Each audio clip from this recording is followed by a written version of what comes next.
Bismillahirrahmanirrahim. Assalamualaikum warahmatullahi wabarakatuh. Selamat pagi dan salam sejahtera untuk kita semua. Pertama-tama yang terhormat Kepala SMA Negeri 3 Sumbawa Besar atau yang mewakili Bapak Wakasek Kurikulum kita, Bapak Supriyadi SPD MSI. Yang saya hormati juga Wakasek Bidang Humas Ibu Amatullah SPD MFINO dan rekan-rekan guru sekalian yang sudah datang menghadiri. Terlupakan satu, mohon maaf, Pak Heri. Wakasek Sarana dan Prasarana Bapak Heri Purwakma SPD. Dan yang saya hormati juga adalah rekan-rekan guru sekalian yang sudah berkenan hadir dalam acara yang sangat bermanfaat insya Allah, memberikan keberkahan bagi kita semua pada pagi hari ini, yaitu diseminasi budaya positif dari Ibu Sri Erdawati SPD sebagai bagian rangkaian dari kegiatan program Guru Penggerak Angkatan 9. Sebagaimana yang kita ketahui, penting kiranya saya akan memberikan susunan acara kita pada pagi hari ini, Bapak Ibu yang kami hormati. Yang pertama adalah pembukaan, kemudian yang kedua adalah diseminasi budaya positif dari Ibu Sri Erdawati SPD, kemudian yang sesi ketiga adalah tanya jawab, yang keempat adalah refleksi, dan yang kelima adalah penutup. Mari kita buka acara ini dengan sama-sama melafazkan bersama. Bismillahirrahmanirrahim. Acara pertama yaitu sambutan sekaligus pembukaan secara resmi oleh Bapak Wakasek Kurikulum kita kepada yang terhormat Bapak Supriyadi SPD MSI, kami persilahkan.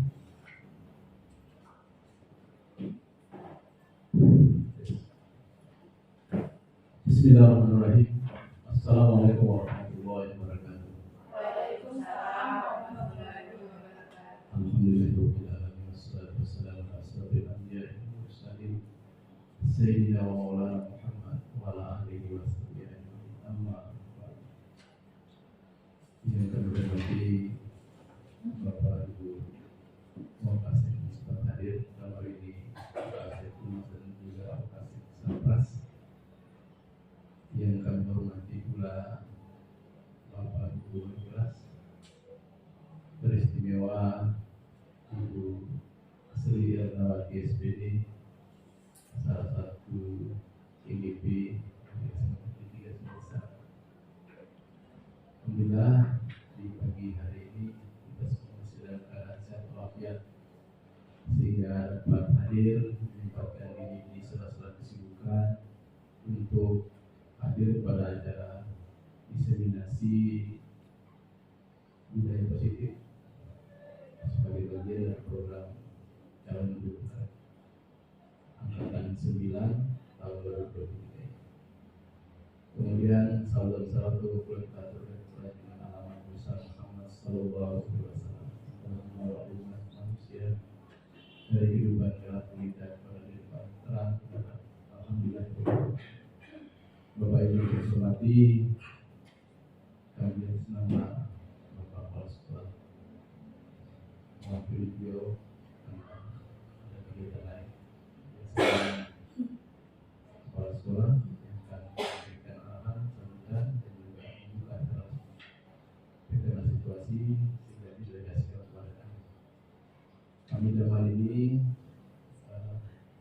memang sangat berharap ya bahwa kegiatan ini dari jam 10 sampai jam 12. Bayangan saya biasanya kalau sudah jam 12 kita langsung makan. Apabila terjawab dengan sedikit. Terima kasih khusus kepada Ibu Sri Erdawati dan juga yang menyiapkan segala-galanya. Tetapi jauh lebih penting dari itu adalah materi yang akan disampaikan kepada kita semua. Karena terus terang sebelum kita menerima ataupun mendengar langsung tentang bagaimana uraian berkaitan dengan masalah budaya positif ini, tentu sangat bermakna sekali. Sebenarnya cerita beliau berdua ini, IGPD sama tiga kita ini, ketika dihadapkan kepada hal-hal yang menjadi katakanlah idealnya menjadi guru. Karena bayang kita itu mungkin semua sama, bahwa menjadi guru setiap apa yang telah kita laksanakan, kita lakukan seolah-olah itu yang terbaik. Kita bangga, kita merasa percaya diri apa yang kita lakukan. Tetapi sesungguhnya beliau berdua itu setelah melihat apa yang sesungguhnya realita yang semestinya dalam gambaran yang diharapkan, diidealkan oleh guru penggerak, disitulah kita dengar beliau berdua sampai menangis. Dia terisak meneteskan air mata. Oh, sesungguhnya bayangan, kebanggaan, kepercayaan diri luar biasa, kemudian hanya hal yang sebenarnya ada yang keliru, ada yang tidak sesuai. Nah, kesempatan inilah budaya positif akan diberikan kepada kita semua, bagaimana semestinya yang kita harus lakukan untuk bisa menghasilkan siswa kita yang sebagaimana dilakukan oleh profil pendidikan kesehatan. Saya kira tidak akan berpanjang kata, jadi sudah diingatkan jangan panjang-panjang karena yang penting itulah materinya, karena sesuai dengan tadi dibuka. Oleh sebab itu dengan menghadap Allah Subhanahu Wa Taala, mari kita sama-sama buka acara diseminasi positif pada pagi hari ini yang sama-sama pasca. Bismillahirrahmanirrahim. Menyatakan dibuka. Kemudian Assalamualaikum warahmatullahi wabarakatuh.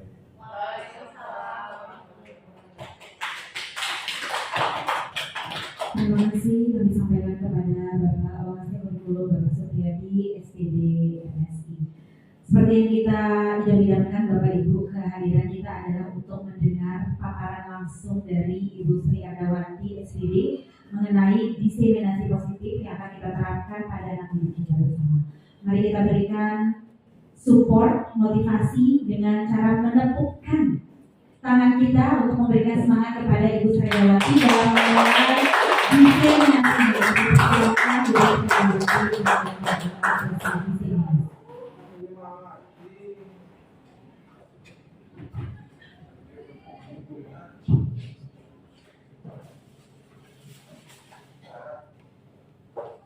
Baiklah, Assalamualaikum warahmatullahi wabarakatuh.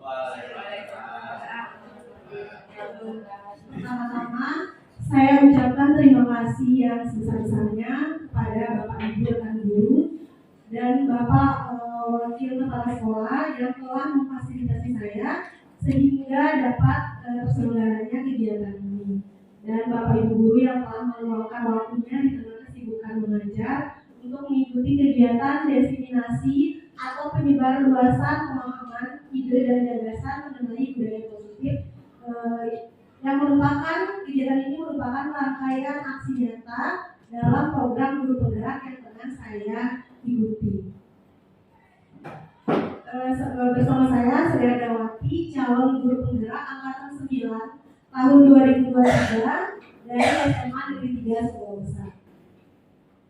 Adapun agenda di sini ada 4. Yang pertama pembukaan tadi sudah dilaksanakan oleh Bapak Supriyadi sebagai delegasi dari Bapak Kepala Sekolah. Kemudian yang selanjutnya agenda berikutnya pemaparan materi budaya positif selama kurang lebih 45 menit. Saya mohon kesabaran dan keikhlasan Bapak Ibu untuk mengikuti pemaparan yang akan saya berikan selama 45 menit ke depan. Kemudian agenda yang ketiga itu berbagi penerapan proses pembuatan keyakinan kelas dan penerapan segitiga restitusi yang telah saya laksanakan di dalam kelas. Kemudian yang keempat adalah sesi penutup di mana ada kegiatan menyimpulkan materi dan refleksi. Nah, refleksi sendiri merupakan kebiasaan yang selalu kami bangun dalam program bergerak. Ternyata setelah setiap kali kita melaksanakan suatu kegiatan, kita dibiasakan untuk merefleksikan hasil dari kegiatan yang kita lakukan untuk melihat sejauh mana kita memahami, sejauh mana kita akan menerapkan apa yang sudah kita pahami. Nah, di sini terkait dengan tema kita itu adalah budaya positif. Jadi budaya positif itu sendiri merupakan perwujudan dari nilai-nilai atau keyakinan universal yang diterapkan di sekolah. Jadi budaya positif di sekolah ini tidak bisa terbentuk secara instan, namun kita guru guru sebagai pemimpin pelajar secara sadar melakukan rangkaian kegiatan untuk dapat mewujudkannya. Nah, bagaimana kita dapat mewujudkan budaya positif ini? Di sini ada 6 konsep utama sebagai langkah-langkah yang bisa kita lakukan agar kita dapat menerapkan budaya positif yang ada di sekolah. Bapak Ibu bisa lihat di depan itu ada 6 materi utama dari topik budaya positif. Yang pertama itu adalah disiplin positif dan nilai-nilai kebajikan universal. Yang kedua, teori motivasi, hukuman dan penghargaan serta restitusi. Yang ketiga, keyakinan kelas. 4, kebutuhan dasar manusia dan dunia berkualitas. 5, restitusi. 5, posisi kontrol. Dan 6, restitusi, penerapan segitiga restitusi. Nah, jadi kita sebagai pendidik selain memiliki peran untuk menuntun anak dan mengajarkan anak, kita juga berperan bagaimana supaya menciptakan lingkungan belajar di mana setiap anak merasa aman dan nyaman, sehingga anak bisa berkembang secara optimal di dalam proses belajar mengajar di kelas. Jadi peran kita adalah bagaimana kita menciptakan lingkungan aman dan nyaman. Nah, lingkungan aman dan nyaman ini akan bisa tercipta dengan kita menerapkan budaya positif di sekolah kita. Nah, saya untuk mengefisienkan waktu, saya akan langsung masuk ke materi yang pertama, yaitu tentang disiplin positif dan nilai-nilai kebajikan universal. Nah, di sini ada kegiatan kebalan tangan. Dan ini adalah perubahan paradigma. Saya minta 2 orang relawan Bapak Ibu untuk ke depan bisa mensimulasikan kegiatan kebalan tangan ini. Baik, Pak. Pak Heri, Pak Heri, selamat ya, boleh? Ya.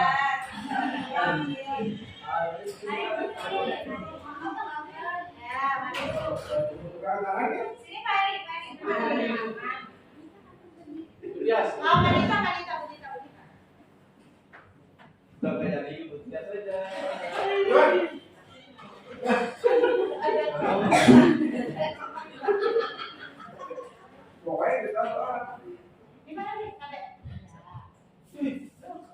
Nah, jadi di kegiatan kepalan tangan ini, Ibu Nita berperan sebagai orang A dan Pak Heri berperan sebagai orang B. Di sini Ibu Nita akan menuliskan satu hal yang sangat berharga bagi dirinya. Kemudian Ibu Nita akan menggenggam dengan erat tulisan ini dengan maksud bahwa kalau misalnya genggamannya dibuka, maka barang berharga ini atau sesuatu yang berharga ini akan hilang. Nah, jadi nanti Pak Heri tugasnya untuk mengupayakan bagaimana supaya Ibu Nita bisa membuka kepalan tangan tersebut. Silahkan upayakan dengan apa yang bisa Heri lakukan agar Ibu Nita bersedia untuk membuka kepalan tangannya. Ya, apa yang berharga dan ini harus Ibu Nita lindungi. Kalau sampai Pak Heri melihat, maka barang berharga ini akan hilang. Nggak bisa dilihat lagi. Lain? Ya, silakan. Ya. Silakan Pak Heri. Ibu Nita harus berusaha menahan genggamannya karena kalau sampai genggamannya dibuka, maka barang berharga ini akan hilang. Ibu Nita umurnya berapa? 25 tahun. Tuan saya.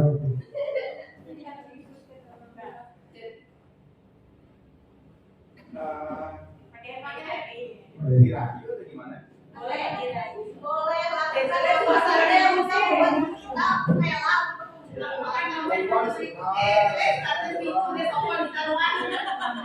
Iya, iya.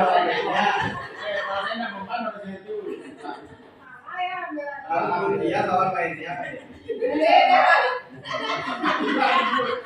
Ini tuh awas aja Bu. Nanti kalau suara kita belakang tuh.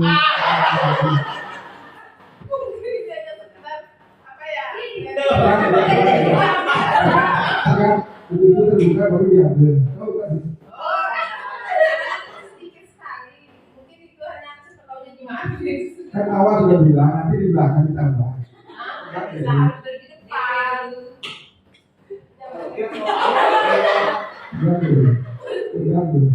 Ayo ke sini. Gak pakai tangan kanan, gak bisa sedikit. Saya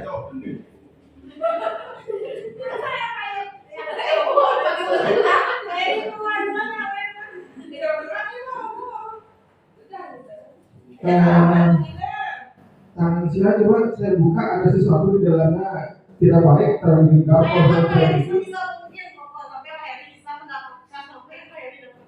susah bu ini. Aja salaman, salamannya tuh begini kiri. Tos bu. Tos. Nggak boleh kurang ajar ada tos. Tangan. Ada sesuatu. Tos saja. Nggak covid sekarang. Nggak covid. Oh gini aja. Tos saja. Gini, gantian saya pegang itu nanti ibu kita yang itu. Ya, yang ini gantian saya pegang nanti ibu kita gantian tanya saya. Sini saya pegang. Bukan apa ya? Yang di dalam ya, bukan di dalam punya di dalam tangannya ibu kita ini. Gantian pegang yang di dalam. Nah, sini gantian pegangnya nanti ibu yang tanya ke saya. Gitu. Saya pegang nanti ibu yang tanya ke saya. Yang di dalam ini, yang di dalam, saya bukan bisa pegang gantian nanti ibu kita. Nah, akhirnya, dibuka.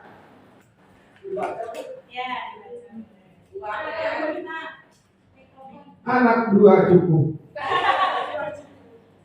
Oke? Terima kasih Bang Hadir.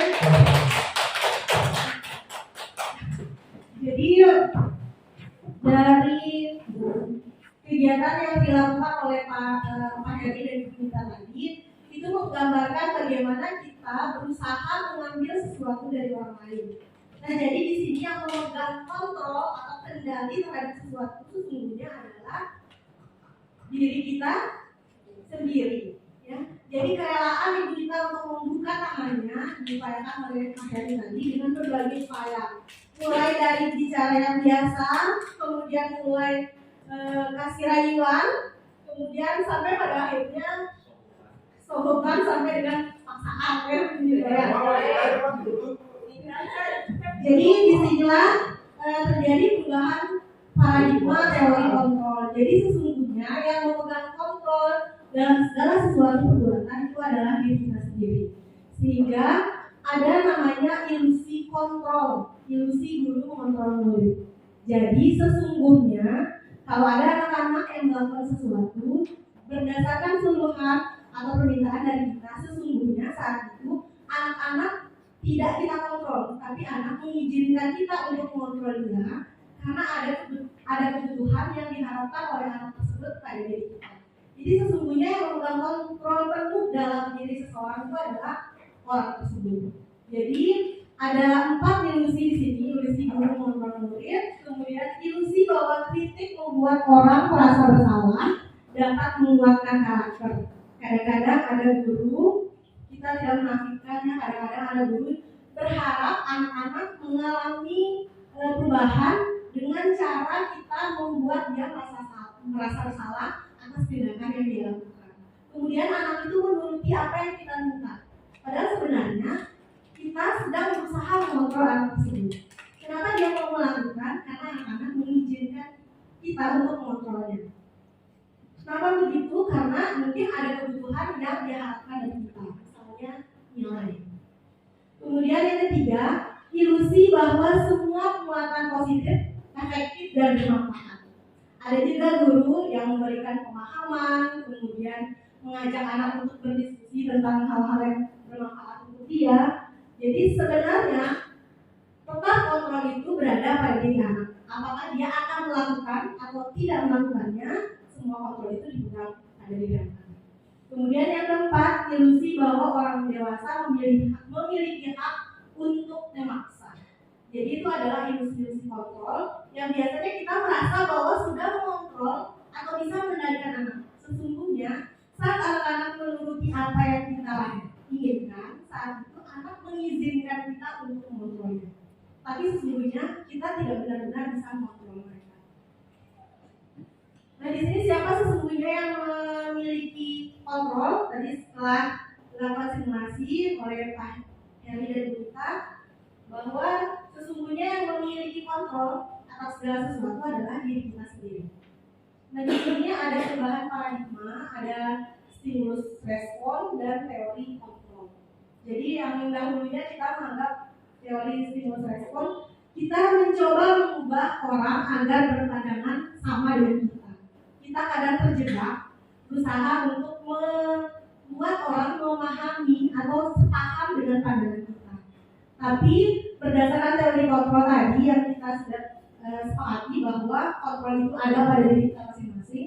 Jadi kita tidak terpancing untuk berusaha membuat orang berpandangan sama terhadap kita, tapi kita berusaha memahami pandangan orang lain. Kemudian perilaku buruk dilihat sebagai suatu kesalahan.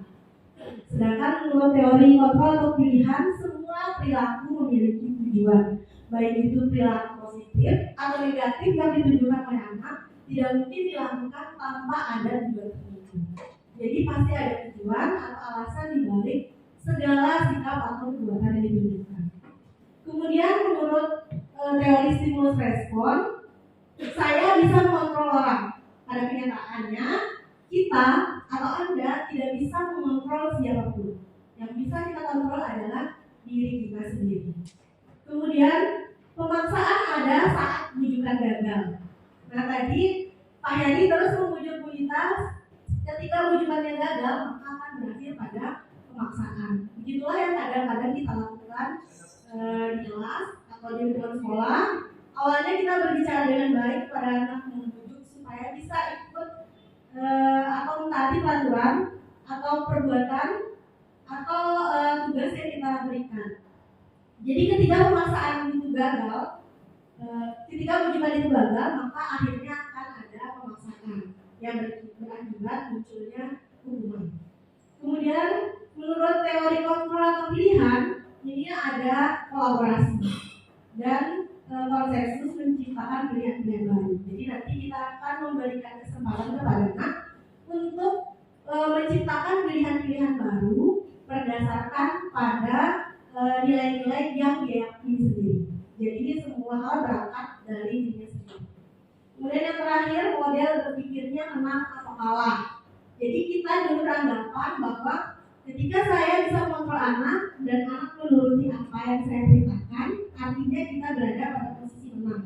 Kemudian siswa berada pada posisi kalah. Nah, menurut teori kontrol, di sini model berpikirnya menang-menang. Jadi kita menang, siswa pun menang.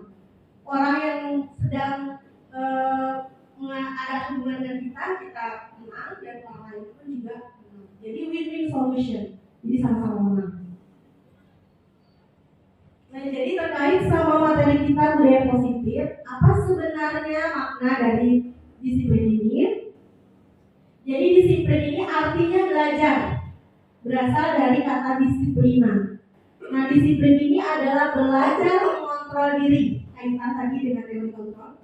Belajar mengontrol diri dan bertanggung jawab terhadap apa yang dilakukan karena berdasarkan tindakan pada nilai-nilai kebajikan universal. Namun di budaya kita, Bapak Ibu, kita sering menghadapi kecenderungan untuk membawa disiplin ini ke arah negatif atau perbuatan yang tidak nyaman atau sesuatu yang dilakukan oleh seseorang untuk mendapatkan kepatuhan pada orang lain. Misalnya kita mengontrol anak-anak supaya patuh terhadap tata tertib atau peraturan yang kita buat. Jadi di sini disiplin di sini maksudnya bukan menuntut kepatuhan, tapi disiplin ini lebih kepada membelajarkan anak supaya mereka dapat mengontrol diri dan bertanggung jawab atas apa yang dilakukan karena mendasarkan tindakannya pada nilai-nilai kebajikan universal. Nah di sini ada nilai-nilai kebajikan universal. Jadi nilai-nilai kebajikan universal ini adalah sifat positif manusia yang merupakan tujuan mulia yang ingin dicapai oleh setiap individu. Nilai universal itu bersifat universal atau menyeluruh, lintas bahasa, suku, agama, dan latar belakang. Contoh nilai-nilai kebajikan universal Bapak Ibu, misalnya kejujuran, saling menghormati, saling menghargai, bertanggung jawab, dan nilai-nilai positif lainnya yang ingin dituju oleh setiap manusia.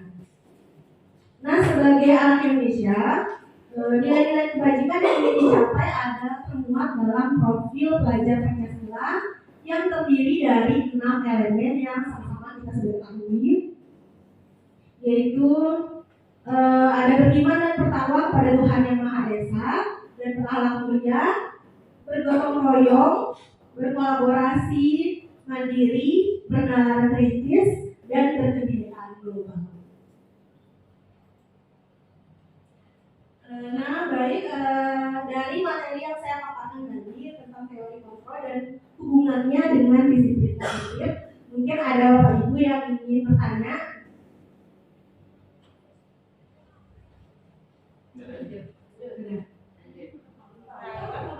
Bapak Ibu mau bertanya?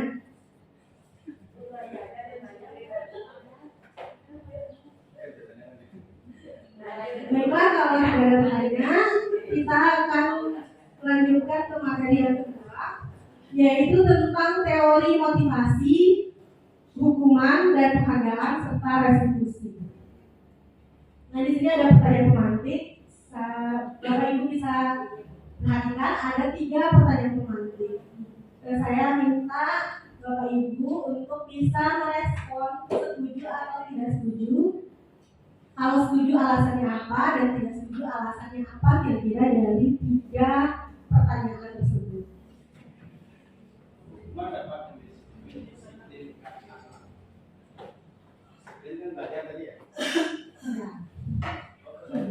Siapa tahu? Siapa tahu? Dua kelas. Setuju atau tidak setuju dengan pernyataan 1 sampai 3? Tanggapan kira-kira Bapak alasannya apa? Yang pertama, terima kasih atas kesempatan kepada saya. Terima kasih Ibu calon CGP dan bisa mengundang CGP kita Ibu Sari Adawati dan Sepeda Budiang. Kalau saya sedikit fotonya yang saya jelas ini Ibu ada di sebelah kanan supaya itunya tulangnya itu udah potong kembali ke sini. Yang pertama, hukuman dapat mendisiplinkan anak. Betul sekali. Menurut saya betul. Saya setuju. Itu aja. Alasannya apa? Alasan. Karena tadi kata dasar disiplin itu artinya dalam bahasa Latin disiplin itu artinya belajar kan? Belajar. Berarti kita sedang membelajarkan. Meskipun dengan seperti apa hukumannya harus kita menyesuaikan dengan seperti apa pelanggaran yang mereka lakukan. Entah seperti apa nantinya. Mungkin disiplin mendisiplinkan itu perlu. Kenapa? Karena negara kita tidak ada wajib militer kok. Jadi buat di sini harus itu diajarkan anak. Terima kasih Ibu. Pernyataan yang kedua. Terima kasih kepada Pak Iwan Suri. Selanjutnya pernyataan yang kedua, pemberian hukuman dengan hal positif seperti membaca atau membersihkan halaman dapat meningkatkan disiplin anak. Biasanya kalau ada anak yang terlambat, kita menghukum dengan mengangkat sampah atau menyuruh dia membersihkan kamar mandi. Apakah itu efektif untuk mendisiplinkan anak? Assalamualaikum warahmatullahi wabarakatuh. Waalaikumsalam warahmatullahi wabarakatuh. Sebelumnya saya minta maaf dulu ya, jadi pertama terlambat. Untuk saya jadi menurut saya pemberian hukuman dengan hal positif seperti membaca atau membersihkan halaman sekolah dapat meningkatkan anak setuju sekali. Karena selain membaca juga anak-anak biasanya kalau dikasih hukuman itu mereka jadi mengerti menambah wawasan karena kami yang dilihat cuma HP atau mungkin WhatsApp atau mungkin Facebook atau mungkin yang lain-lain. Jadi setuju. Terima kasih Ibu Tri atas tanggapannya. Bisa saya tambahkan? Silakan Pak Iwan Suri. Karena dengan kita memberikan hukuman positif seperti ini, itu menegaskan bahwa itu sekolah tempat kita mengajarkan atau memperkenalkan tentang yang namanya aturan. Karena kalau dia sudah tidak sekolah, maka aturan itu tidak diperkenalkan melalui media guru atau organisasi sebagainya. Kan di masyarakat tidak akan ada lagi yang namanya memperkenalkan ini tidak ada pengawalan seperti yang di sekolah. Jadi perlu sekali namanya di sekolah kita namanya belajar atau hukuman seperti itu kira-kira Ibu. Terima kasih Pak Iwan Suri. Mungkin ada Bapak Ibu lain lagi untuk tanggapan dari pernyataan yang ketiga. Memberi penghargaan dapat meningkatkan motivasi belajar anak. Iya. Karena tadi Bapak. Nah, silakan. Dan terima kasih atas kesempatan yang diberikan kepada saya yang untuk yang nomor 3. Kalau menurut saya setuju karena biasanya anak-anak itu ketika ada imbal balik dari kita itu bisa memberikan semangat motivasi. Terima kasih. Terima kasih atas tanggapannya Ibu Nina. Baik. Saya tambahkan dikit. Ya, silakan. Terima kasih banyak loh. Tapi sekali penghargaan ini ya, kenapa dulu saya? Karena waktu kecil saya seperti itu. Ketika guru saya memuji saya, mungkin kalau kita ada gimana gitu ya, artinya itu luar biasa gitu. Artinya guru juga menghargai kita. Wow gitu loh. Seperti itu ada menimbulkan kepercayaan anak juga dengan cara seperti itu menurut saya good. Terima kasih Pak Iwan Suri atas tanggapannya yang keseluruhan sudah diborong oleh Pak Iwan Suri pada akhirnya. Nah jadi nanti pertanyaan-pertanyaan pemantik tadi akan terjawab sendiri oleh Bapak Ibu setelah saya memaparkan materi tentang teori motivasi, hukuman, penghargaan, dan restitusi. Nah di sini dalam setiap tindakan yang dilakukan atau dipilih oleh setiap orang selalu termotivasi oleh 3 hal ini. Yang pertama, motivasi pertama untuk menghindari ketidaknyamanan atau hukuman. Nah, motivasi ini masih jenis motivasi yang sifatnya eksternal atau dari luar. Biasanya teori motivasi ini ditandai dengan kalimat apa yang terjadi bila saya tidak melakukannya. Jadi ini adalah motivasi yang paling dasar. Jadi seseorang berusaha melakukan sesuatu untuk menghindari ketidaknyamanan atau hukuman. Misalnya jika Bapak Ibu datang ke sekolah tepat waktu supaya tidak dipanggil atau ditegur oleh kepala sekolah. Itu adalah motivasi paling dasar, itu menghindari hukuman atau ketidaknyamanan. Kemudian motivasi yang kedua itu adalah untuk mendapatkan imbalan dari orang lain atau institusi. Ini juga motivasinya masih bersifat eksternal atau motivasi dari luar. Biasanya ditandai oleh kalimat apa yang akan saya dapatkan apabila saya melakukannya. Kemudian motivasi yang terakhir ini adalah motivasi yang sifatnya internal atau intrinsik, yaitu untuk menghargai diri sendiri. Biasanya ditandai oleh saya akan menjadi orang seperti apa apabila saya melakukannya. Jadi tujuan dari disiplin positif ini adalah kita sebagai pendidik bertujuan untuk membangun motivasi intrinsik dalam diri anak-anak supaya mereka melakukan atau mentaati peraturan yang ada di sekolah itu berdasarkan pada motivasi intrinsiknya, bukan karena ingin takut pada hukuman atau ingin mendapatkan penghargaan atau pujian dari orang lain. Jadi inilah tujuan dari disiplin positif.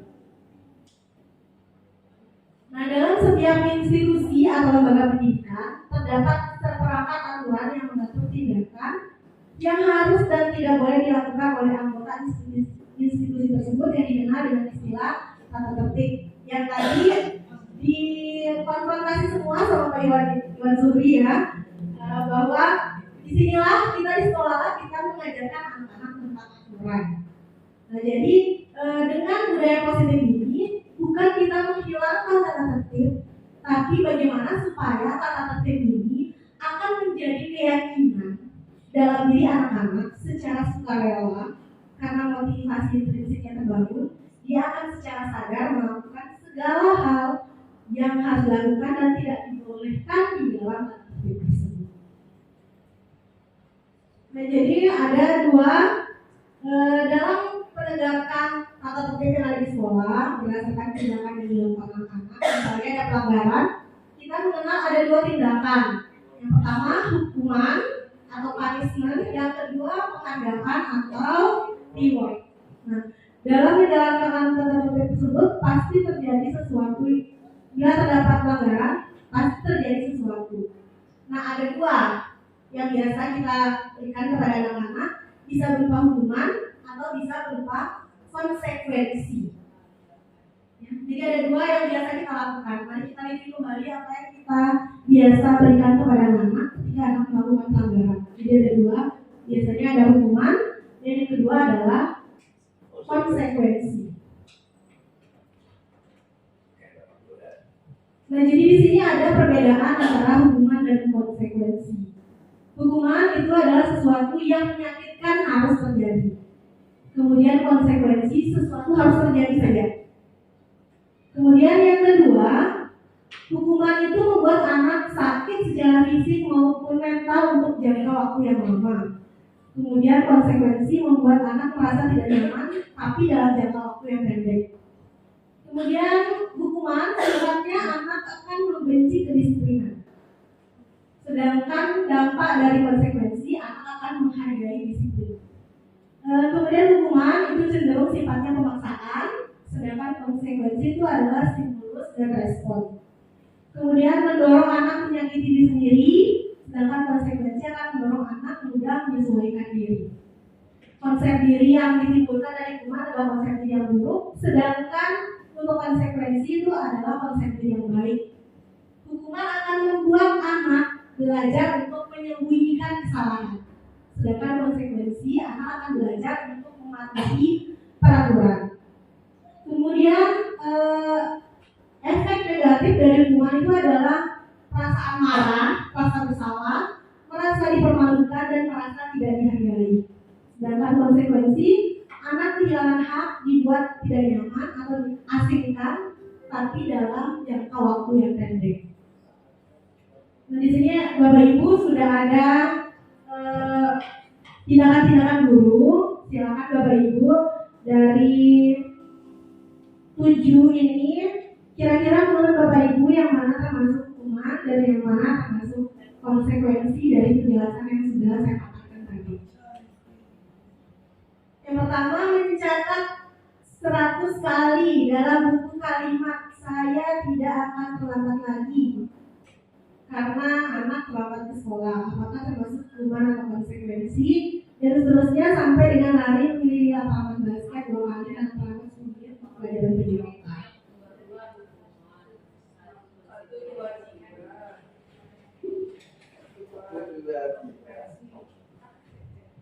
Silakan Ibu Ulfa mungkin. Menurut saya, nomor satu itu hukuman. hukuman. Ya. Nomor 2 hukuman juga. hukuman juga. Ya. Nomor 3 hukuman. Nomor 4 itu baru konsekuensi. Yang kelima juga konsekuensi. yang keenam Yang itu kayaknya hukuman juga. yang ketujuh Hukuman juga. coba kita lihat jawabannya. Jadi yang terakhir itu masuk ke dalam konsekuensi. Setelah ada ini mungkin ya, dari ada tanda tangan kontrak di kelas. Ya, belasan. Terima kasih. Terima kasih Bu Ulfa atas tanggapannya. Jadi dari contoh-contoh tersebut, sebagian besar daripada kita sudah bisa membedakan mana tindakan yang kita berikan itu termasuk dalam hukuman dan mana termasuk dalam konsekuensi. Hukuman biasanya dadakan, tidak terencana, kemudian hanya kita yang memberikan tanpa anak ketahui, sedangkan konsekuensi itu biasanya ada perjanjian sebelumnya, kesepakatan antara murid dan guru. Tapi dalam hal ini tetap anak tidak diberikan kebebasan untuk mendapatkan pilihan-pilihan lain. Jadi anak hanya menerima dari perjanjian yang kita lakukan. Nah, mengapa lari memilih lapangan basket 2 kali karena terlambat 10 menit pelajaran PJOK termasuk konsekuensi? Karena kita tahu di pelajaran PJOK, kalau anak-anak terlambat sampai 10 menit, anak-anak biasanya melewatkan kegiatan pemanasan. Dan konsekuensi ini relevan sekali dengan apa yang tengah anak hadapi. Nah, jadi yang kedua adalah tadi tiga anak melakukan sesuatu itu ada tiga motivasi, hukuman, penghargaan. Sebelum saya mengikuti guru penggerak, saya merasa bahwa penghargaan ini adalah cara yang sangat baik untuk bisa memotivasi anak, baik untuk melakukan segala sesuatu yang saya ingin mereka lakukan, atau mentaati peraturan, atau mengerjakan tugas-tugasnya.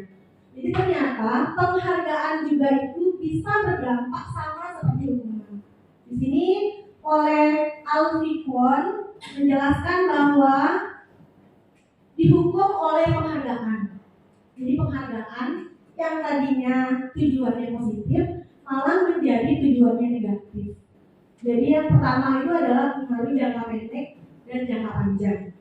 Jadi memberikan penghargaan kepada anak ini bisa memberikan kontrol kepada kita sebagai guru, tapi jangka waktunya hanya pendek.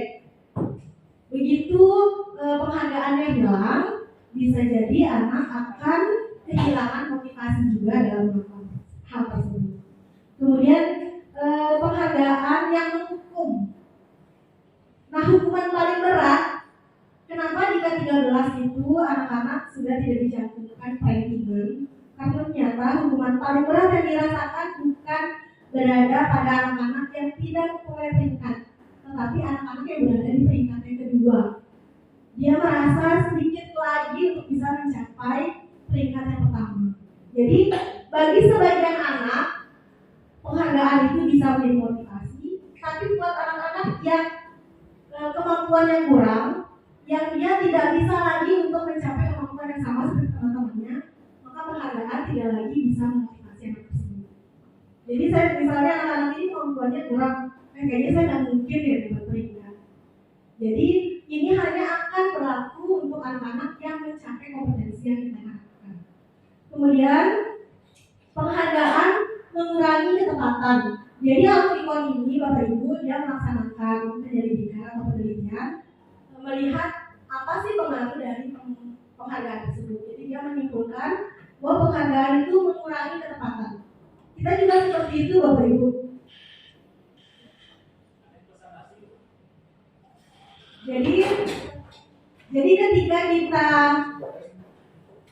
ketika saya seperti ini Bapak Ibu, saya menjelaskan di hadapan Bapak Ibu, ketika tidak dinilai, saya itu lancar menjelaskan. Begitu ada kamera, kemudian hilang semua, banyak yang berlupa. Begitu juga anak-anak biasanya. Penghargaan itu akan mengurangi ketepatan. Misalnya kita mengerjakan tugas, ini ibu kasih reward, maka anak-anak akan mengerjakannya secara tergesa-gesa. Akhirnya yang tadinya potensinya besar untuk benar, malah akan banyak salah yang dilakukan anak-anak.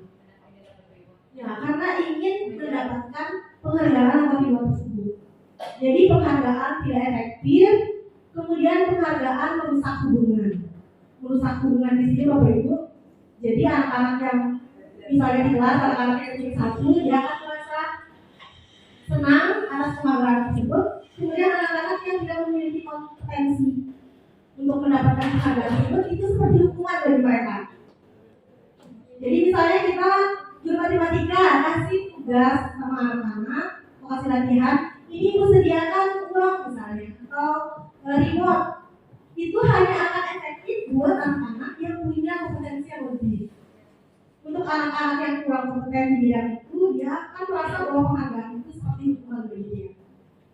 Kemudian yang selanjutnya, penghargaan menurunkan kualitas, penghargaan mematikan kreativitas, dan penghargaan mengurangi motivasi intrinsik dalam diri anak-anak. Jadi kalau kita terbiasa memberikan penghargaan kepada anak-anak, jadi motivasi intrinsiknya kurang terasa. Nah tadi yang dipaparkan oleh Bapak Yohan Sumri, penghargaan itu penting diberikan untuk memotivasi anak, tapi dengan cara dan waktu yang tepat. Nah di sini adalah program kebajikan apresiasi. Jadi bagaimana cara kita memberikan apresiasi atau penghargaan kepada anak yang tepat. Jadi di situ pengakuan secara khusus dari apa yang dilakukan anak tersebut. Kemudian beri pengakuan secara pribadi kepada anak, kemudian beri pengakuan kepada semua murid secara bergantian. Nah, kita tahu bahwa murid kita, Bapak Ibu, punya keunikan, pasti punya kelebihan masing-masing. Dan setiap anak berhak untuk mendapatkan penghargaan dari kita dari segi yang mereka menjual di dalamnya. Kemudian berikan pengakuan secara konsisten dan fokus pada proses, bukan pencapaian. Nah, contoh pengakuan atau apresiasi kebajikan, misalnya kemarin saya perhatikan nilai kebajikannya, rasa empati besar sekali pada saat menolong murid baru di kelas kita. Jadi fokuskan pada karakter yang ditonjolkan anak, sehingga anak lama-kelamaan dengan penghargaan seperti itu dia akan terus memperkuat atau menebalkan karakter-karakter baik dalam dirinya. Jadi jangan fokus kepada pencapaian anak, tapi fokuslah pada proses yang ditunjukkan oleh anak. Kemudian misalnya, saya menghargai kepedulianmu pada saat kamu membantu teman-temanmu di tugas kelompok. Dan yang ketiga, terima kasih atas rasa tanggung jawabmu pada saat kamu memungut kertas-kertas yang berserakan di kelas. Jadi kita mengupayakan penghargaan atau pengakuan itu Bapak Ibu secara konsisten kita berikan kepada anak-anak, bukan dari pencapaian, tapi dari proses dan karakter yang ditonjolkan oleh anak-anak. Nah, kemudian tadi ada hukuman dan ada penghargaan. Ada hukuman dan ada konsekuensi.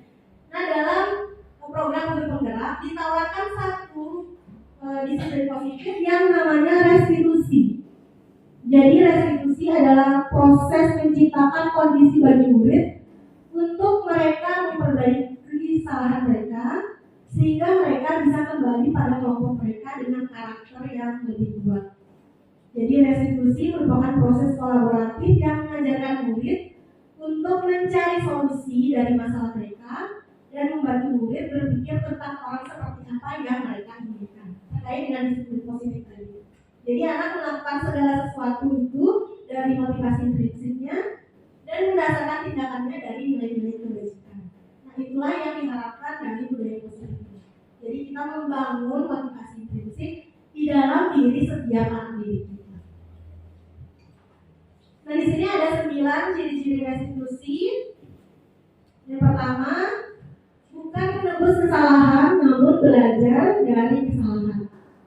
Jadi ada cara, ternyata Bapak Ibu ada cara di dalam guru penggerak kita dijelaskan ketika anak melanggar peraturan, ada cara yang lebih baik daripada hukuman dan konsekuensi, yaitu cara restitusi. Nah, cara-cara restitusi ini ada 9 ciri-cirinya. Nanti di akhir destinasi ini saya akan memaparkan langkah-langkah yang bisa kita lakukan untuk menerapkan restitusi ini.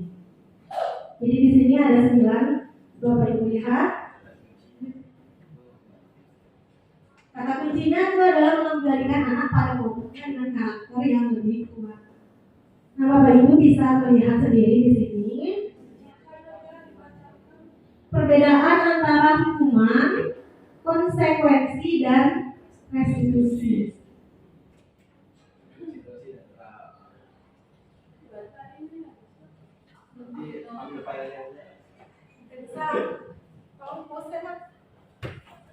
Tiga.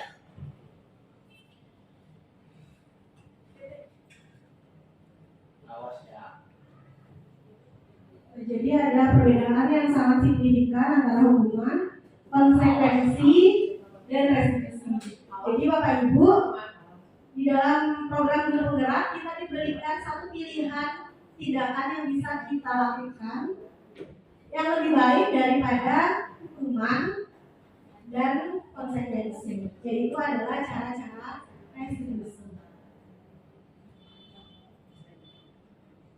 Nah, kita masuk ke materi yang ketiga tentang keyakinan kelas.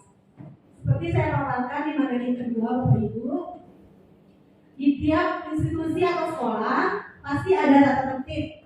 Nah, tata tertib ini tidak serta-merta kita hilangkan. Tata tertib ini merupakan seperangkat peraturan yang mengatur anak didik kita supaya mereka bisa tertib di sekolah. Nah, tata tertib ini, tapi pada kenyataannya Bapak Ibu seringkali kita dapatkan bahwa anak-anak semakin ketat tata tertibnya, semakin banyak pelanggaran yang dilakukan. Nah, jadi di sini mengapa kemarin saya minta kepala sekolah sasaran dari destinasi ini adalah wali kelas, karena terkait dengan topik kita yang ketiga ini adalah keyakinan kelas. Jadi bagaimana kita Bapak Ibu sebagai wali kelas merupakan kunci utama di mana tata tertib ini bisa kita sosialisasikan. Biasanya kita tugasnya mensosialisasikan tata tertib yang sudah dibuat oleh sekolah. Nah, di dalam program guru penggerak ini, selain kita mensosialisasikan, ada langkah efektif lagi, namanya itu adalah menyusun keyakinan kelas. Nah, keyakinan kelas itu seperti apa? Mengapa tidak peraturan? Mengapa harus keyakinan kelas? Seperti tadi di awal ada teori kontrol. Kita tidak bisa mengontrol orang.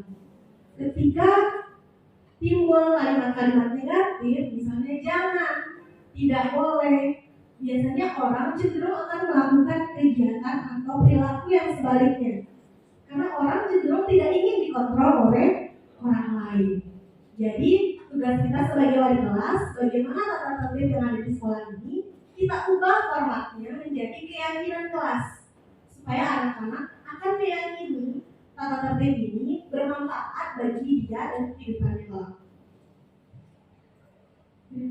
Nah, jadi langkah-langkah pembuatan keyakinan kelas, nanti Bapak Ibu ada saya bersama Sakila, nanti bisa dikonsultasikan. Ini bagus sekali untuk kita mengisi kegiatan awal semester dengan pembuatan keyakinan kelas. Langkah-langkahnya seperti ini. Yang pertama, menggali peraturan-peraturan yang perlu disepakati di kelas. Jadi kita bersama siswa yang ada di kelas, tujuan kita atau peran kita adalah bagaimana menciptakan lingkungan belajar yang aman dan nyaman bagi anak. Nah, bagaimana caranya supaya tercipta lingkungan aman dan nyaman? Supaya jadi anak-anak harus mentaati segala peraturan yang ada di sekolah maupun di kelas. Jadi kita cari di dalam tata tertib sekolah itu mana yang sangat mendukung untuk membuat kelas menjadi aman dan nyaman bagi anak-anak di dalam kelas belajar. Nah, nanti kita minta anak-anak untuk menuliskan sebanyak mungkin peraturan yang menurut mereka. Jadi ini kita libatkan anak dalam pembuatan keyakinan kelas. Jadi keyakinan kelas ini dibuat dari aspirasi anak-anak tersebut. Jadi anak-anak merasa dilibatkan.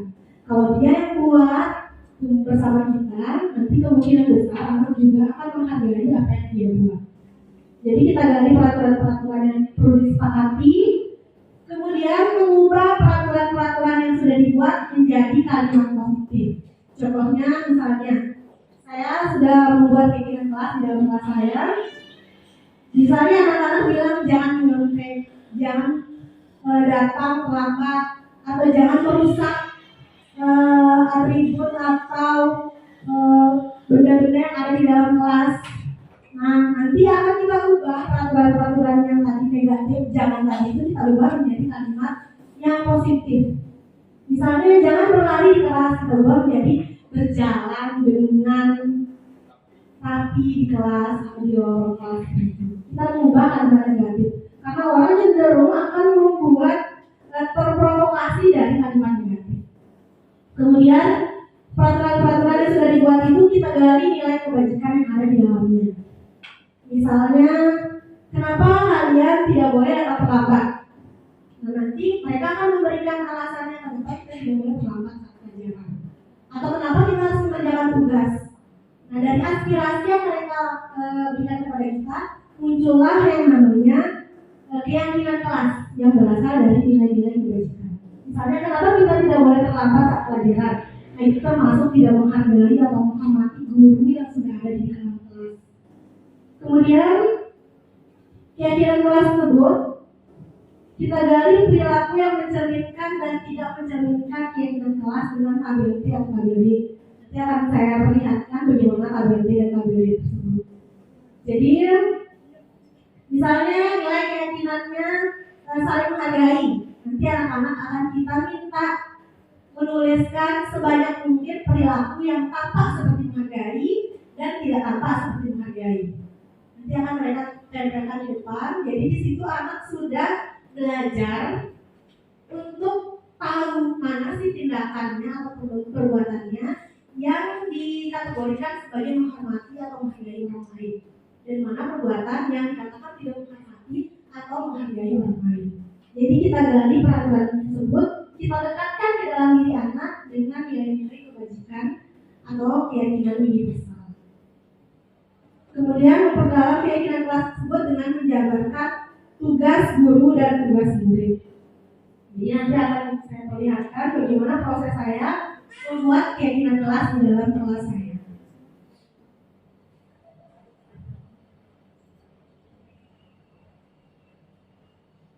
Nah, ini Bapak Ibu contoh dari keyakinan kelas.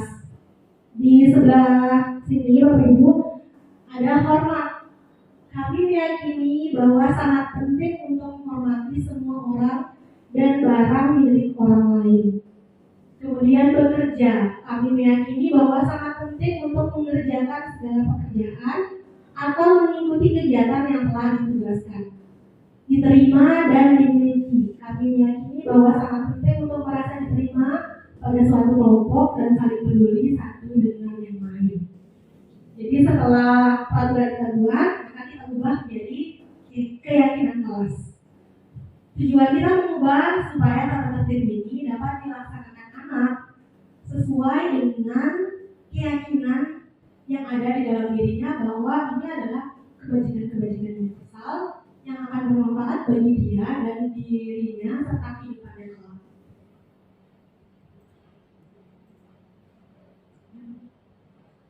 Nah, ini Bapak Ibu adalah lingkar pengaruh. Jadi budaya positif ini Bapak Ibu dari teori yang saya paparkan sangat tidak mungkin untuk kita lakukan sendiri. Tapi ini adalah bentuk kolaborasi kita semua. Yang awalnya itu adalah bagaimana peraturan di dalam kelas kita internalisasikan menjadi keyakinan kelas. Nah, keyakinan kelas ini nanti akan berefek membentuk lingkungan yang positif. Lingkungan positif itu adalah lingkungan di mana anak bisa aman, nyaman, dan berkembang dengan optimal sesuai dengan kemampuan dan kompetensi yang dimilikinya. Kemudian dari lingkungan positif itu tersebut akan membentuk budaya positif yang ada di sekolah. Jadi Bapak Ibu, kita tidak bisa menciptakan budaya positif ini sendiri. Bukan pekerjaan yang mudah, tapi butuh kolaborasi semua orang, semua warga sekolah, sehingga tercipta satu budaya positif yang ada di sekolah. Nah, ini adalah dokumentasi yang saya lakukan. Jadi yang pertama tadi kita menuliskan peraturan kelas yang disepakati bersama. Saya minta anak-anak untuk menuliskan peraturan sebanyak mungkin, satu orang satu peraturan, apa yang membuat kelas kami atau kelas saya saat itu menjadi kelas yang nyaman dan aman bagi semua orang yang dalam kelas untuk bisa berekspresi dan belajar dalam kelas. Nah, mereka menuliskan peraturan-peraturan tersebut, kemudian menempelkannya pada.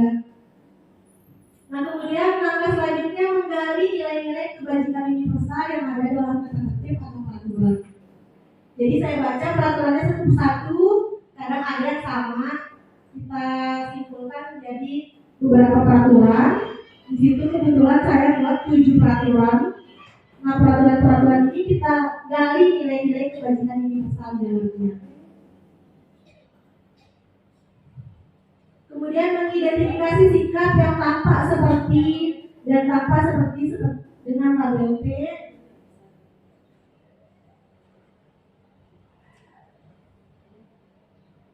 Ini adalah proses anak-anak menulis keyakinan kelas. Setelah kita melakukan serangkaian kegiatan tadi untuk mendapatkan keyakinan kelas.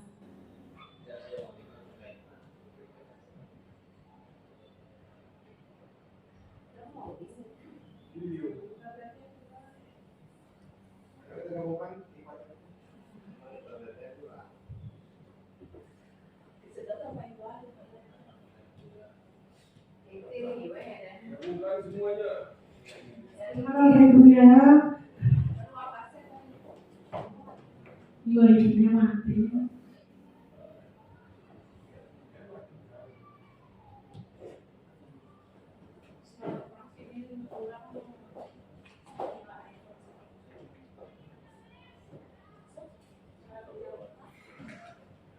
Pensan udah tolong diurus. Nah, jadi setelah keyakinan kelas yang sudah kita buat, ini kita uraikan satu-satu atau kita jabarkan satu-satu menjadi sikap atau perbuatan yang mencerminkan dan tidak mencerminkan dari keyakinan kelas tersebut. Nah, jadi setelah itu keyakinan kelasnya terbentuk, setiap anak tahu terlibat di dalam proses pembuatan keyakinan kelas tersebut dan menyetujui secara bersama. Jadi ketika ada pelanggaran atau tindakan yang dilakukan anak di dalam kelas, kita bisa menanyakan kembali kepada anak tersebut sesuai dengan keyakinan yang telah kita sepakati bersama. Jadi ini seperti menggali kembali ingatan mereka bagaimana proses kita membuat keyakinan kelas tersebut. Sini adalah proses mereka menyetujui keyakinan yang telah kita buat.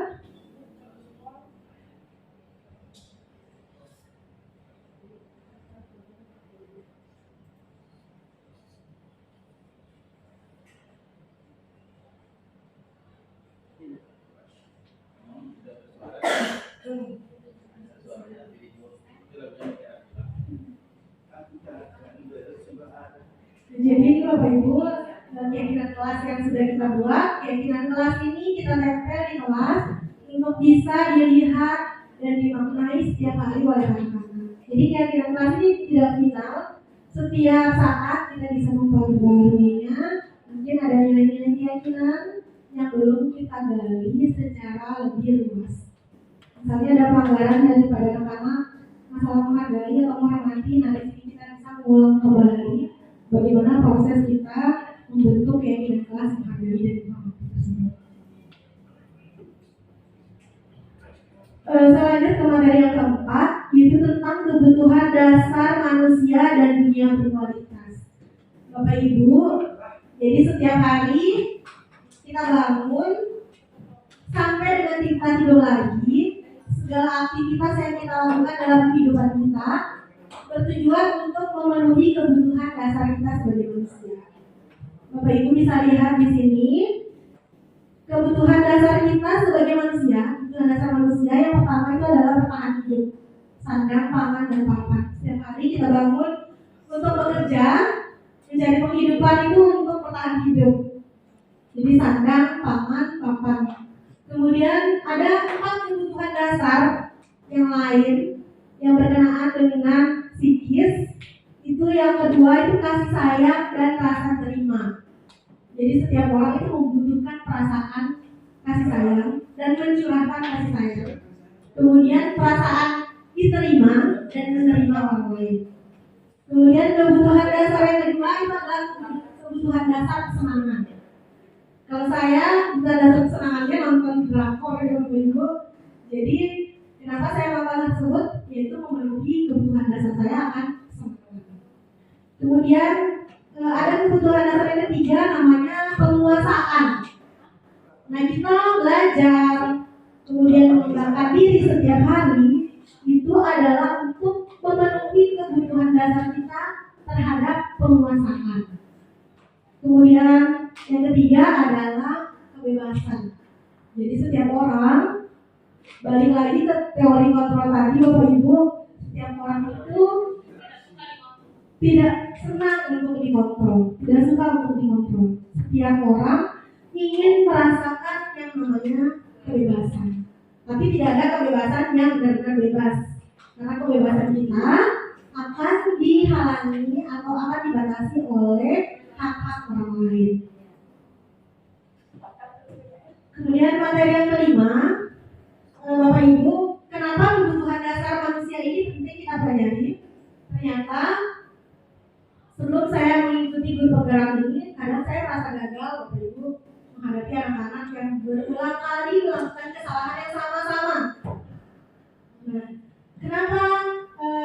kenapa seperti itu? Ternyata dari setiap tindakan yang dilakukan anak, ketika anak tidak bisa mendapatkan atau melakukan hal yang positif untuk memenuhi kebutuhan dasar tersebut, maka anak akan melakukan hal yang negatif. Jadi anak itu gagal menemukan cara-cara positif untuk memenuhi kebutuhan dasarnya, sehingga dia melakukan hal-hal yang negatif. Jadi misalnya ada anak tidak masuk kelas, Bapak Ibu. Kita harus bertanya kepada mereka, kita gali apa sih sesungguhnya kebutuhan dasar yang ingin dipenuhi oleh dia. Itu akan sangat beragam nanti jawabannya. Bisa kelima-limanya.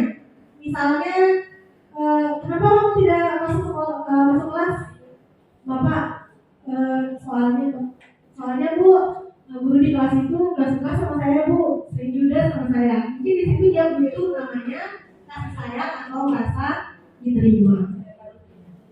Tapi ada juga Bapak Ibu anak-anak yang tidak masuk kelas karena iseng, karena ingin kelihatan keren di mata teman-temannya, kelihatan punya power. Berarti dia sedang berusaha untuk memenuhi kebutuhan dasarnya akan penguasaan. Jadi kita sebagai guru penting untuk memahami kebutuhan dasar ini, sehingga dengan kebutuhan dasar ini, memahami kebutuhan dasar yang dipenuhi anak, kita dapat memberikan pilihan-pilihan kepada mereka. Mungkin mereka tidak tahu cara yang tepat untuk mendapatkan kebutuhan dasar tersebut. Kita akan memberikan mereka pilihan. Oh anak, kalau kamu mau seperti ini mungkin akan kita gali dari sisi ini. Jadi setiap tindakan yang dilakukan anak itu pasti memiliki tujuan. Dan tujuannya itu adalah untuk memenuhi kebutuhan dasar. Kalau dia tidak bisa memenuhi kebutuhan dasarnya lewat cara yang positif, maka dia akan memenuhinya dengan cara yang negatif. Kemudian kita masuk ke materi yang kelima. Ini adalah 5 posisi kontrol. Nah, Bapak Ibu di sini nanti kita dari pemaparan yang akan saya berikan, nanti Ibu bisa mengidentifikasi atau merefleksikan di Bapak Ibu kira-kira berada di posisi kontrol yang mana.